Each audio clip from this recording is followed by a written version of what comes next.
biarkan di tempat terbuka, tidak usah dalam freezer. Itu sampai 5 hari tidak akan rusak. Biasanya kalau itu kan tinggi protein. Nah, protein akan rusak, sorenya sudah tidak bisa dimakan. Nah, kalau dengan direndam dengan asap cair itu insya Allah 4 sampai 5 hari. Kalau kita masukkan di dalam freezer, itu kan nanti rasanya sudah berubah ya. Nah, itu sudah berubah. Kemudian itu yang grade 2. Kami juga sudah lakukan untuk dengan mahasiswa itu untuk pengawetan ikan.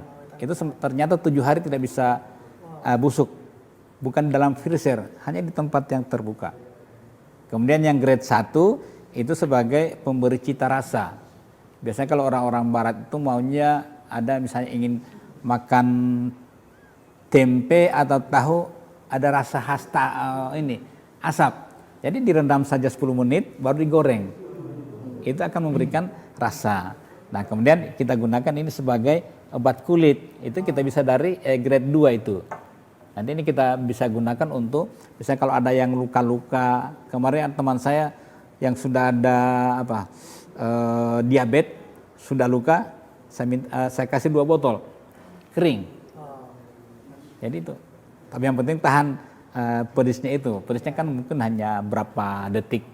Ya, jadi ini juga bisa digunakan penyakit kulit. Misalnya kalau ada yang jerawatan, bisa disemprot. Bilang. Tapi yang penting bisa tahan bau. Nah, ini saja saya sudah berapa hari ini bau terus asap. Jadi baik buat teman-teman di rumah, ini teman-teman bisa lihat di depan sudah ada contoh barang disinfektan dan sanitizer sebagai alternatif buat teman-teman yang bisa digunakan di rumah dan dibuat di rumah juga. Dan ini sanitizernya yang contoh di depan ini bahannya bahan sintetik ya? Iya. Jadi buat teman-teman di rumah, kita langsung next pertanyaan kepada Pak Deden dan Ibu Tin. Selanjutnya terkait dengan penggunaan sanitizer yang efektif itu seperti apa? Apakah sama dengan cara mencuci tangan dengan sabun atau berbeda? Diusahakan sama. Diusahakan sama. Tapi jangan sampai banyak. Karena hand sanitizer itu kalau semakin banyak kita gunakan, itu nanti tangan kita jadi kering. Oh ya. Iya, lama-lama jadi iritasi. Jadi cukup saja, yang penting dia bisa mengcover semua tangan sama jarinya, terus di sela-sela jarinya juga itu harus dibersihkan. Ya. Efektifnya mungkin berapa jam sekali kita gunakan atau secara terus-menerus ketika kita gunakan itu akan bisa, iya. Tidak bisa ya? Tidak bisa, karena hand sanitizer itu kan, apalagi hand sanitizer yang bahan kimia itu kita gunakan saja sering-sering itu nanti tangan kita kering. Ya. Nanti bisa jadi dia bisa jadi iritasi. Kalau misalnya iritasi bisa jadi juga dia jadi luka. Kalau misalnya garuk-garuk terus kan, kering, tangan kita jadi kering. Ya.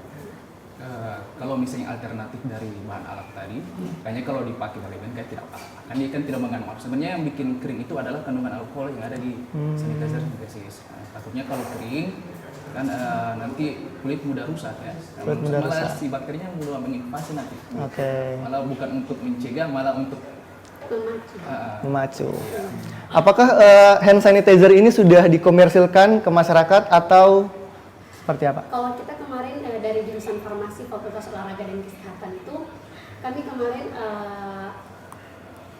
adanya kasus COVID ini kan, jadi hand sanitizer itu susah didapat di mana-mana. Jadi dari UNJ itu meminta kami jurusan farmasi itu untuk membuat hand sanitizer. Dan kami pun membuat hand sanitizer itu berdasarkan WHO. Dan bahan-bahan pun yang kita tambahkan pun berapa mil itu ya menurut WHO. Cuman bedanya dengan itu kita tambahkan essence sirup gitu. Terus kalau untuk komersilnya kita sementara mungkin akan pengurusan produksi. Insya Allah. Jadi bukan hanya hand sanitizer, tapi kita juga hand soapnya juga kita akan pembersih lantai juga insya Allah. Akan jurusan farmasi bisa punya produk sendiri ya.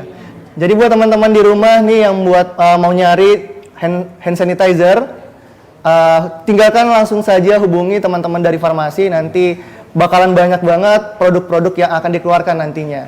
Kalau dari Pak Prof sendiri ini apakah sudah dikomersilkan ke masyarakat? Kebetulan ini belum.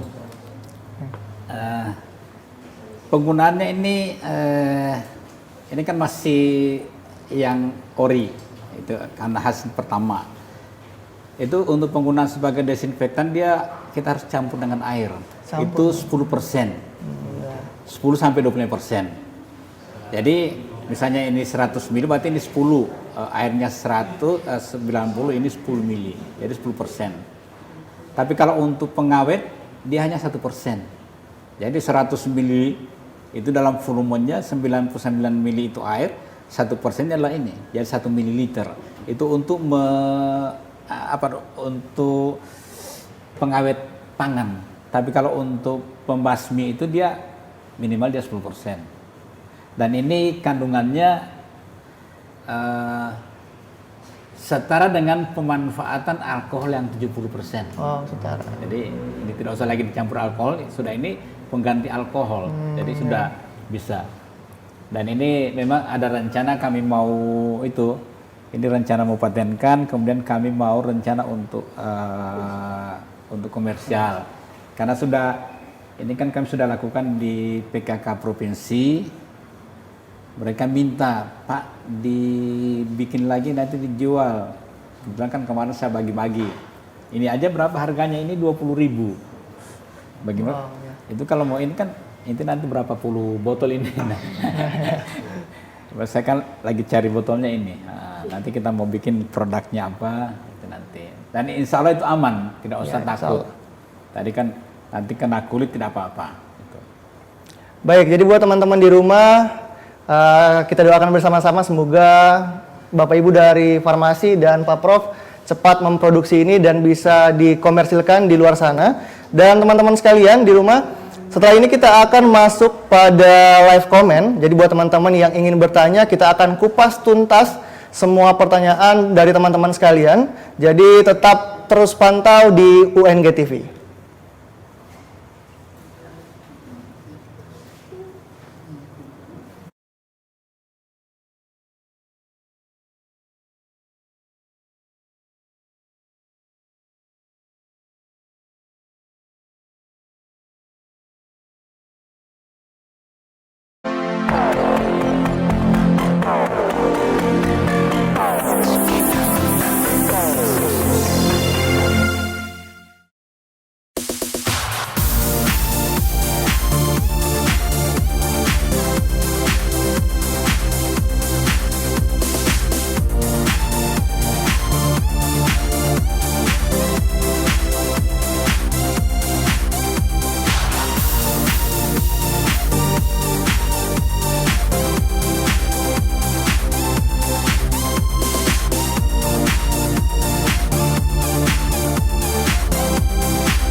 Universitas Negeri Gorontalo mencermati semakin cepatnya perubahan dunia yang diiringi dengan ketatnya kompetisi, terus melakukan inovasi dan kreativitas pendidikan. Sampai tahun 2019, jumlah mahasiswa pendaftar adalah 19.940 orang dengan 814 dosen yang termasuk di dalamnya 34 guru besar yang tersebar di 10 fakultas yang ada di Universitas Negeri Gorontalo.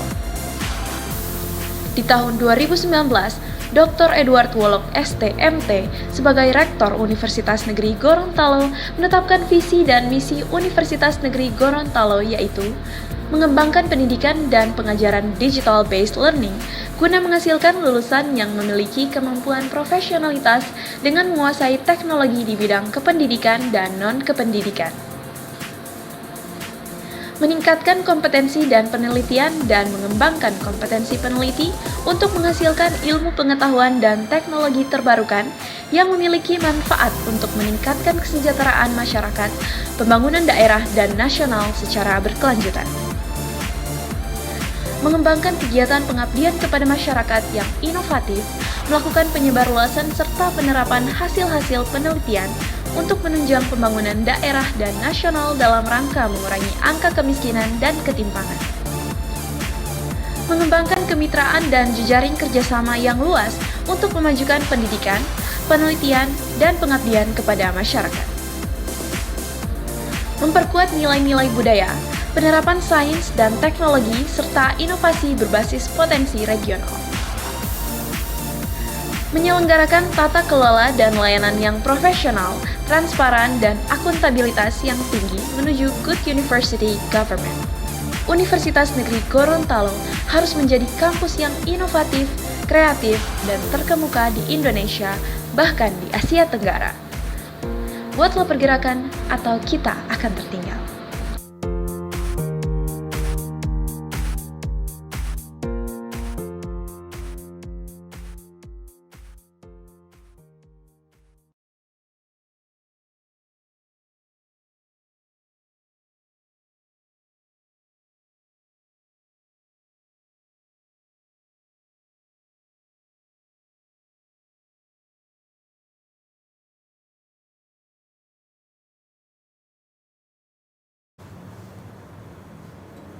Baik, terima kasih buat teman-teman yang di rumah sudah memberikan pertanyaan. Langsung saja kita akan menjawab pertanyaan dari teman-teman sekalian.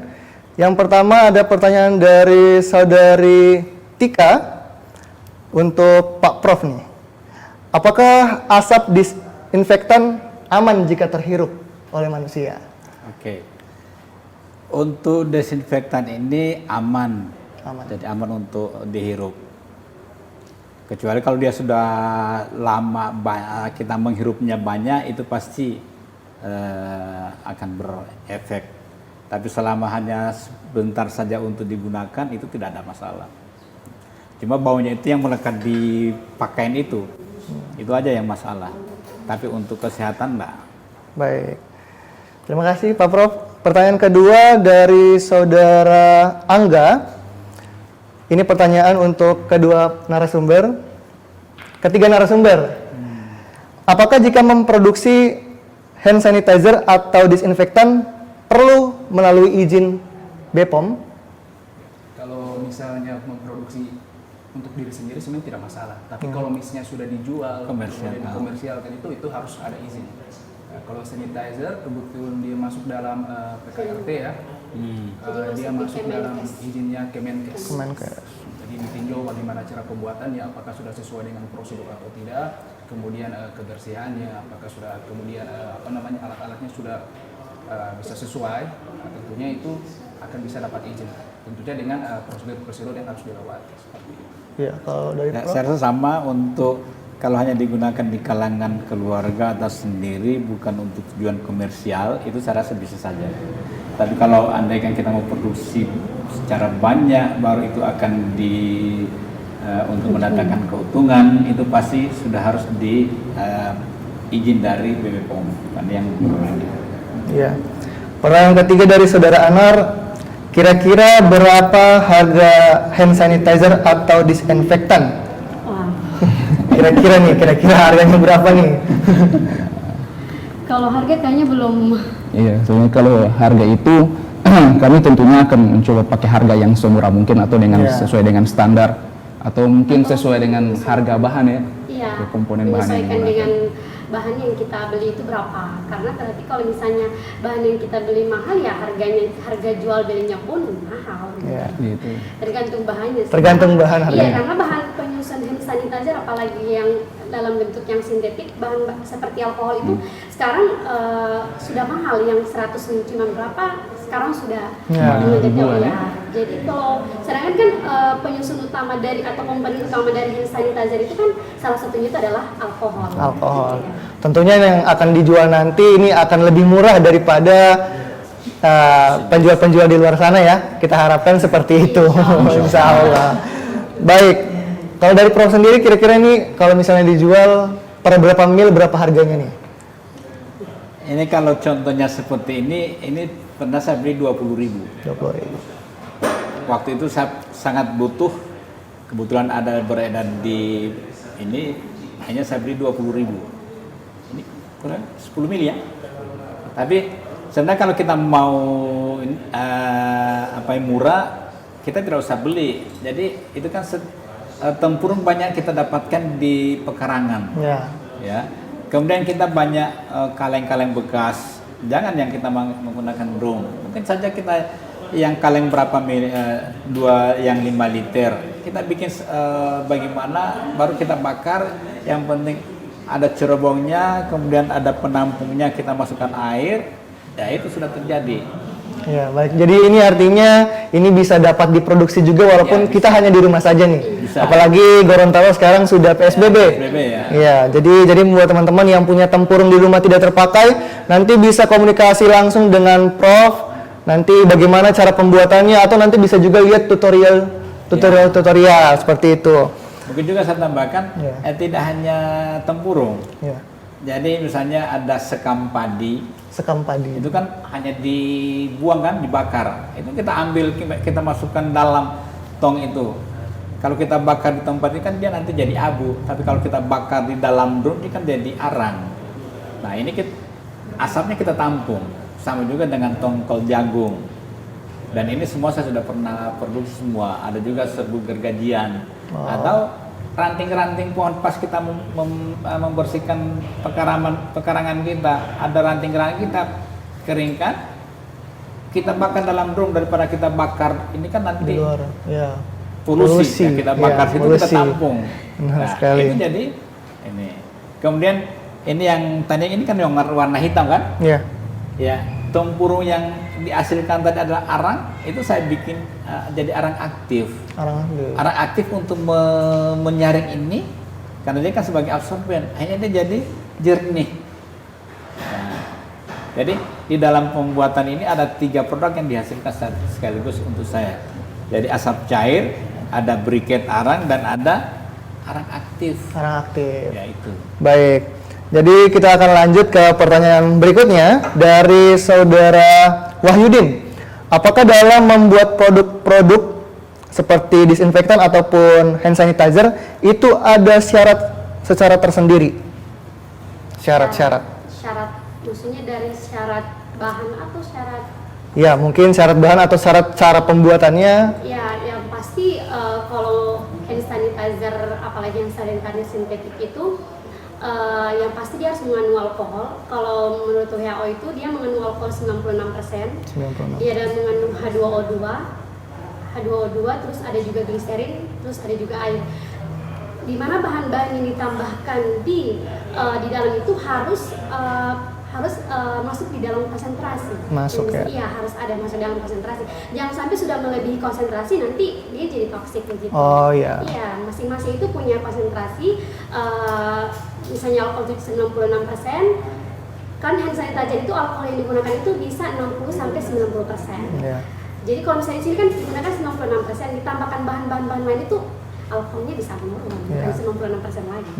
Kalau untuk yang hand sanitizer yang alternatif yang pakai bahan alami, apakah ada syarat-syarat tertentu? Ya, kalau untuk alternatif ya sebenarnya kalau dilihat dari tingkat iritasi, tentu yang sintesis lebih beriritasi dibandingkan yang Ya. karena memang pengolahan yang alternatif ini hanya mudah saja. Mudah. Seperti tadi daun sirih, Daun memang sirih. sudah empiris sudah turun. Sudah, iya.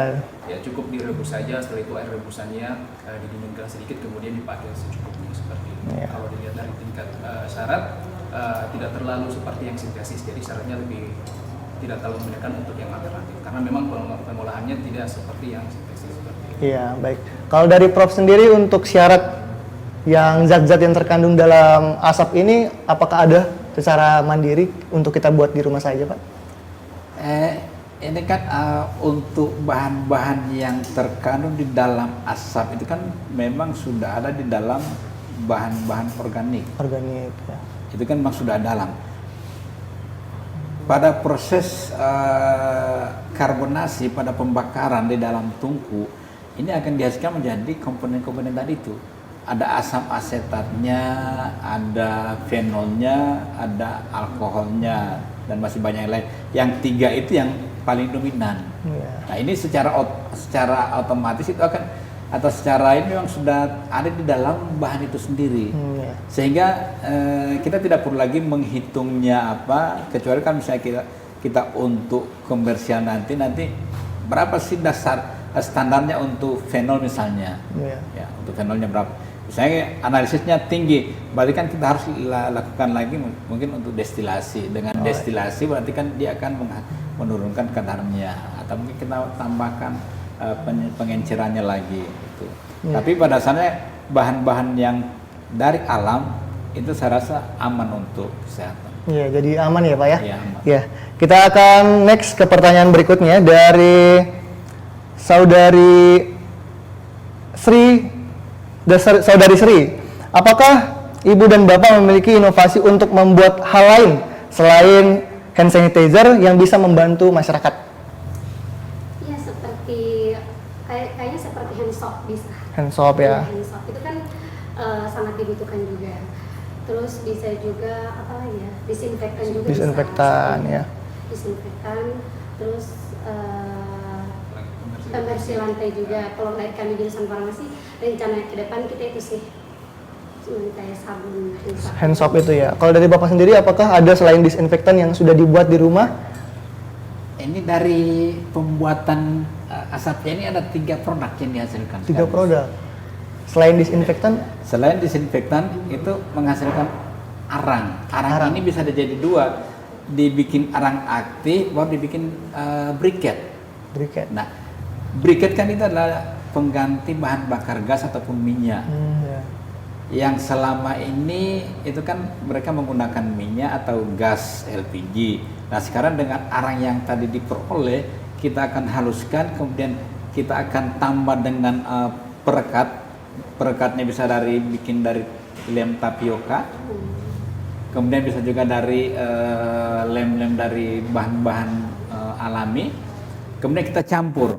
Itu pun tidak terlalu basah, jadi dia basahnya seperti kalau kita makan tebu itu kan, ampas tebu, itu akan dipres, itu akan menjadikan briket, dan itu kita bisa dapatkan keuntungan. Ya.